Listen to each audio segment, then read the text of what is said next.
Hi, my name is Rizwan Ahmed and welcome to this channel Digital Accountant. In this video, I will show you how Python can assist us in testing listed stock prices without looking at even a single stock price. If you are an experienced auditor, there are chances that you have audited investment balance in the asset section of a balance sheet. How do we perform audit of a listed investment?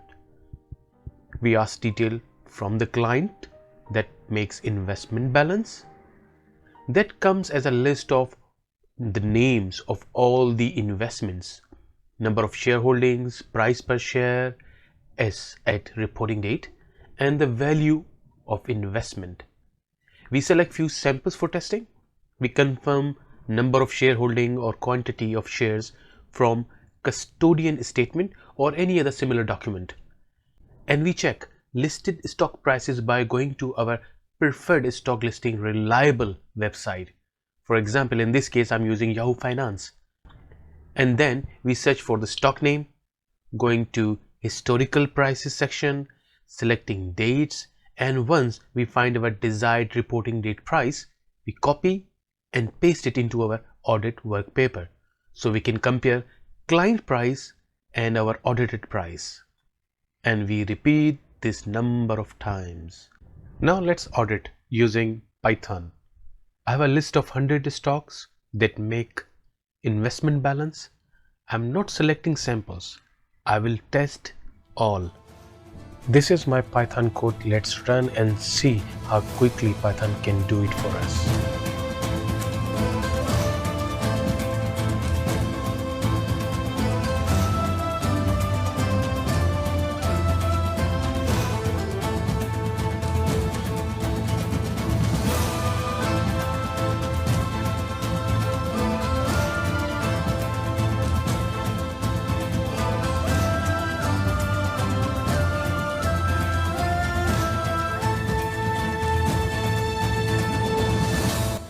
It took around 2 minutes 30 seconds to complete the process, and this is what it has achieved.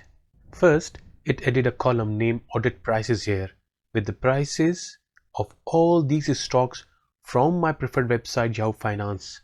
By the way, let me make a disclaimer here that this video is not sponsored by Yahoo Finance. Once prices are here, it added another column for the differences between audit prices and client prices, so I can see any deviation. Another column that multiplied differences with the number of shares, so I can establish the amount of the difference.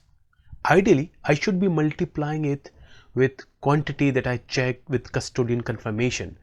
But for the sake of this video, I'm using quantity available in the client provided schedule. It added another column for any difference that is above materiality. So I should only be focusing on my time on exceptions. Now let's quickly have a look at Python script that produced all this. First, I'm importing two libraries, Pandas and Pandas Data Reader. Pandas Data Reader is the one collecting prices from Yahoo server. I'm providing my desired reporting date as it is a single date, so start and end dates are the same. I'm also giving my materiality number so the script knows which one to highlight as an exception. I'm loading or reading CSV file that the client has provided to us. I'm also asking the code to focus on stock symbols. To collect prices, we need stock symbols. Next, creating an empty data frame with the variable name data to store prices once received.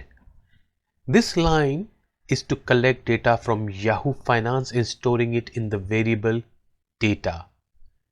Next, some cleaning and formatting. In the last code block, Python is creating different columns: audit prices, differences, audit balance differences, and materiality difference. And at the end, saving the file in CSV format with the same name. Now you have seen how Python can save you tons of time for testing your investments in a few minutes. Can you imagine checking 100 stock prices in 2 minutes 30 seconds.